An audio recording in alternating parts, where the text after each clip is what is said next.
10 daily habits that force your body to gain muscle mass quickly after 40.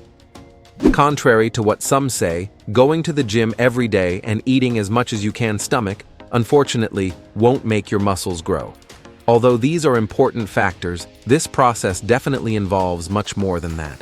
That's why today, you'll see 10 daily habits that really accelerate the process and that the few men over 40 who have good results in bodybuilding don't tell you about. Oh, and you can rest assured that this won't be one of those cliché videos talking about how you have to eat more protein or drink more water, which we know YouTube is full of. These are habits unknown to most, but they really make a difference. Before we begin, please tell us through the comments your name and the city where you're watching our content from. We'd love to know. And since we talked about protein, let's start the first habit still on this subject. Habit number 1, consume a protein-rich meal before bed. That a person has to hit a daily amount of protein so that the muscle has material to develop, they already know. However, few address protein before bed. The pre-sleep meal is one of the most important for serious bodybuilders and weight training practitioners. During 6 to 8 hours of sleep, the body enters a fasting state that can promote muscle catabolism, that is, the breakdown of muscle fibers that you worked so hard to build. Consuming 30 to 40 grams of slow-digesting protein before bed provides gradual release of amino acids throughout the night. The casein present in cottage cheese or specific shakes is the ideal choice here, as its digestion can take up to 7 hours, keeping your muscles nourished throughout the entire sleep period. Studies show that this practice increases nighttime muscle protein synthesis, improves recovery, and can even increase metabolic expenditure. Pre-sleep protein also helps stabilize blood sugar levels, promoting deeper and more continuous sleep. A common mistake is combining this protein with simple carbohydrates, which can disrupt sleep and cause unnecessary insulin spikes. Prefer proteins with a small amount of healthy fats, such as a handful of nuts, along with cottage cheese. For those who have difficulty with dairy, cooked egg whites or an isolated protein shake also work well. Just avoid eating and lying down immediately. Give at least 30 minutes for the body to start digestion. Habit number 2, prioritize compound exercises. Compound exercises like squats, deadlifts, bench press, and pull-ups should form the base of your training program. These movements recruit multiple muscle groups simultaneously, generating greater release of anabolic hormones like testosterone and growth hormone compared to isolated exercises. When you perform a squat, you're not just working the legs, you're activating glutes, core, spinal erectors, and even the upper body for stabilization. Studies show that compound exercises produce greater metabolic and hormonal response, creating a more favorable environment for muscle growth throughout the body.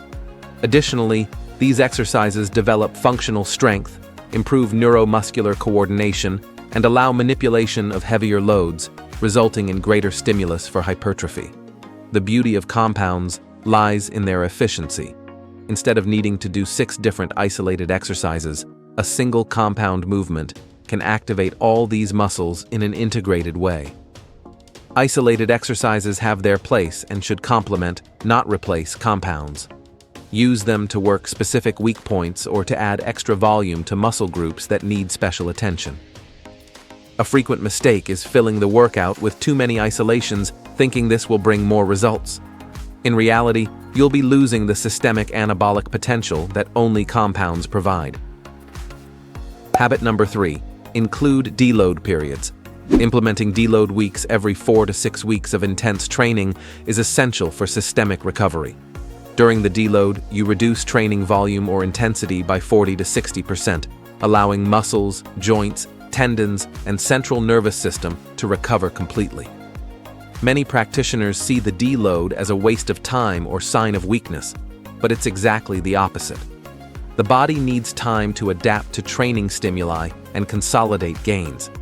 When you train intensely week after week without pause, you're constantly breaking down muscle fibers without giving adequate time for complete supercompensation. This strategy prevents overtraining, drastically reduces the risk of overuse injuries, and, surprisingly, results in greater long-term gains. Studies show that athletes who incorporate regular deloads progress more consistently than those who train intensely without interruption. During a deload week, you can reduce the weight lifted but maintain the number of sets, or maintain the weight but drastically reduce volume. The important thing is that the total load on the system is significantly lower. For men over 40, this is even more critical because recovery time naturally increases with age. Ignoring this need leads to chronic fatigue, stagnation in results, and eventually injuries that can keep you away from training for weeks or months. Habit number 4. Monitor vitamin D levels. Vitamin D often ends up being ignored, but it plays a crucial role in muscle function, strength, and recovery. Vitamin D deficiency is associated with lower muscle strength, increased fatigue, and slower recovery. What many people don't know is that vitamin D functions almost like a hormone in the body, influencing the expression of hundreds of genes, including those responsible for muscle protein synthesis. Research shows that adequate vitamin D levels improve muscle protein synthesis, increase testosterone levels, and optimize neuromuscular function. Vitamin D also strengthens bones through better calcium absorption, reducing the risk of stress fractures that can occur during intense training. Regular sun exposure of 15 to 20 minutes daily is recommended, preferably between 10 and 3 in the afternoon, when vitamin D production is most efficient. For those who live in regions with little sun or spend most of the day indoors, supplementation becomes essential. A common mistake is thinking that sunbathing through windows works, but unfortunately, the UVB rays necessary for vitamin D production are blocked by glass. Another misconception is believing that any sun exposure works, when in reality exposure only on arms and face may not be sufficient. To optimize, also expose legs and torso when possible. Habit number 5. Do stretching after training. That stretching before training has its advantages. You probably already know. But what many don't know are the specific advantages of post-training stretching. After an intense weight training session, your muscles are shortened and tense due to repeated contractions. Post-training stretching helps restore normal muscle length, reduces accumulated tension, and significantly improves range of motion for the next sessions. Additionally, stretching after training, when muscles are warm, is the safest and most effective time to gain flexibility. Adequate flexibility isn't just for yogis or gymnasts. It's fundamental for executing exercises with correct technique and full range. A deep squat, for example, requires good hip, ankle, and hamstring flexibility. If you don't have this flexibility, you'll compensate with other muscles or joints, increasing injury risk. Post-training stretching also improves blood circulation, facilitating the removal of accumulated metabolites and accelerating recovery. Dedicate 10 to 15 minutes after each workout to stretch the muscle groups worked.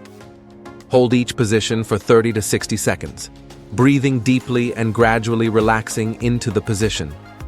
A frequent mistake is doing ballistic stretching or with abrupt movements, which can cause micro-injuries. Stretching should be static and progressive. Before we continue, don't forget to subscribe to the channel. Having constant access to science-based information is what will make you progress healthily in the long term in the world of bodybuilding. Habit number 6. Take a cold shower post-training. Exposure to cold after intense training has proven benefits for muscle recovery. Cold showers of 50 to 59 degrees Fahrenheit for 10 to 15 minutes, or alternating between hot and cold, reduce excessive inflammation, decrease delayed muscle soreness, and accelerate the removal of metabolites accumulated during exercise. Vasoconstriction, followed by vasodilation, improves blood circulation, bringing more nutrients and oxygen to muscles damaged by training. Research shows that athletes who use cryotherapy recover more quickly and can train more frequently without signs of overtraining. Cold works as a natural anti-inflammatory, reducing swelling and accelerating tissue repair. However, there's an important detail here. If your goal is maximum hypertrophy, avoid cold showers immediately after training, as it may slightly attenuate the inflammatory response necessary for the muscle growth process. The ideal is to use 3 to 4 hours after training or on active rest days. If your goal is quick recovery between intense sessions or you train multiple times a day, the cold shower right after can be beneficial. Start gradually. You don't need to plunge into ice water on the first day. Begin with warm water and gradually decrease the temperature over the weeks. A common mistake is staying exposed to cold for too long, which can be counterproductive. Habit number 7. Focus on chewing food well. Digestion begins in the mouth, and chewing food adequately is crucial for optimal nutrient absorption. When you chew well, you break down food into smaller particles, greatly facilitating the action of digestive enzymes and increasing the surface area for absorption in the intestine. This is especially important for bodybuilders and weight training practitioners who consume large amounts of protein. Inadequate digestion can result in waste of valuable nutrients and gastrointestinal discomfort such as bloating, gas, and malabsorption. You may be eating all the necessary protein, but if it's not being digested and absorbed correctly, your muscles won't receive the amino acids they need. Studies show that chewing each portion 20 to 30 times significantly improves nutrient bioavailability. Additionally, eating more slowly allows better perception of satiety, helping with portion control and avoiding digestive overload that can compromise absorption. Chewing also stimulates saliva production, which contains important enzymes to begin breaking down carbohydrates. A common mistake is eating quickly, especially between one activity and another during the day. This overloads the digestive system and drastically reduces absorption efficiency. Set aside adequate time for your meals, at least 20 to 30 minutes, and chew consciously. For those who consume 5 or 6 meals a day, it may seem like a waste of time, but it's actually an investment in results. Habit number 8. Supplement with omega-3. Omega-3 fatty acids have potent anti-inflammatory properties that directly aid muscle recovery after intense training. Controlled inflammation is necessary for growth, but excessive inflammation can delay recovery and harm your gains. Omega-3 works by modulating this inflammatory response, keeping it at the ideal level. Studies demonstrate that omega-3 supplementation improves insulin sensitivity, facilitating the transport of nutrients into muscle cells where they are needed. Additionally, omega-3 can increase muscle protein synthesis and reduce protein degradation, creating a more favorable environment for mass gain. This is particularly important for men over 40, when the anabolic response naturally decreases. Sources include fatty fish like salmon, sardines, and tuna, fish oil, and high-quality supplements with EPA and DHA. The recommended dosage generally ranges between 2 to 3 grams of EPA and DHA combined per day. A frequent mistake is consuming only plant-based omega-3 like flaxseed, which contains ALA and needs to be converted to EPA and DHA by the body with very low efficiency. For optimized results, prefer direct sources of EPA and DHA. Habit number 9. Practice sleep hygiene. Many think that sleep is just about sleeping a certain number of hours, and this is important. But sleep quality is also extremely important for recovery and muscle growth. During deep sleep, specifically in the REM and deep sleep phases, the greatest release of growth hormone occurs, essential for repair and muscle hypertrophy. Sleep hygiene practices will provide more restorative sleep and maximize these processes. Not eating very heavy meals at night is fundamental. As we talked about having a protein-rich meal before bed, it's worth noting that protein alone doesn't characterize a heavy meal, as it won't be accompanied by large amounts of carbohydrates and fats that make digestion difficult. Sleeping in total darkness is crucial because any light can suppress melatonin production, the sleep-regulating hormone. Blackout curtains are a valuable investment here. Not drinking much water in the last 2 hours before bed avoids interruptions to go to the bathroom during the night. Not consuming blue light from screens like computers, televisions, and cell phones at least 1 hour before bed is essential, even though it's an addiction for most people. Blue light tricks the brain into thinking it's still daytime, suppressing melatonin. Room temperature also matters. The ideal is between 64 and 72 degrees Fahrenheit. Rooms that are too hot or cold fragment sleep. Habit number 10. Always do load progression. Gradually increasing the weight lifted constantly challenges the muscles, leading to adaptations that result in growth. A 2002 study showed that the group that implemented load progression had significantly greater increase in muscle mass and strength compared to the group that maintained the same loads. Progression avoids plateaus in progress because when you continue lifting the same weight, muscles adapt completely and growth stagnates. Your body only adapts to the stress imposed, so if the stress doesn't increase, there's no reason to create more muscle. However, progression should be slow and conscious, increasing weight gradually to allow adequate muscle, neural and tendon adaptation, reducing injury risks. Progression can be done in various ways beyond weight. You can increase the number of repetitions while maintaining the same weight, increase the number of sets, improve set quality through more rigorous technique or greater time under tension, or reduce rest time between sets. All of these are valid forms of progressive overload. A common mistake is trying to increase weight every week, which eventually leads to technique failure and injuries. For beginners, weekly progressions can work, but intermediate and advanced practitioners may take weeks or even months to add significant weight. Bonus habit: take creatine. If you take it seriously and practice these 10 habits consistently, you can be sure that your body will already be inserted in an environment that will greatly favor muscle mass gain. But here's one more habit to further complete your development.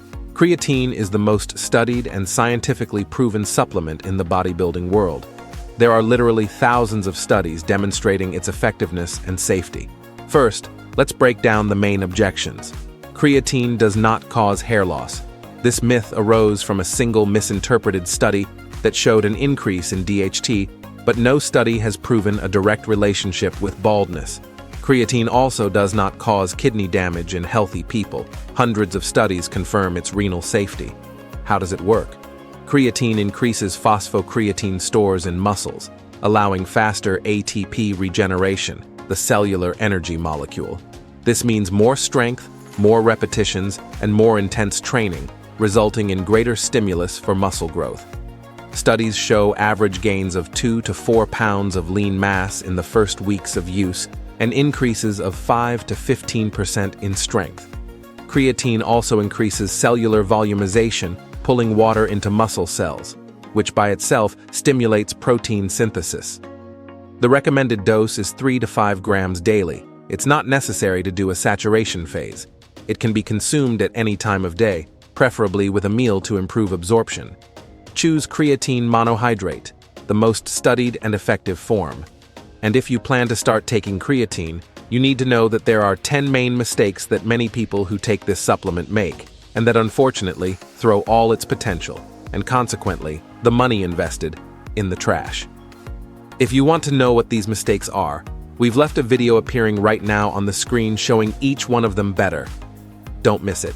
Thank you for watching this far, and may God bless you, my friend.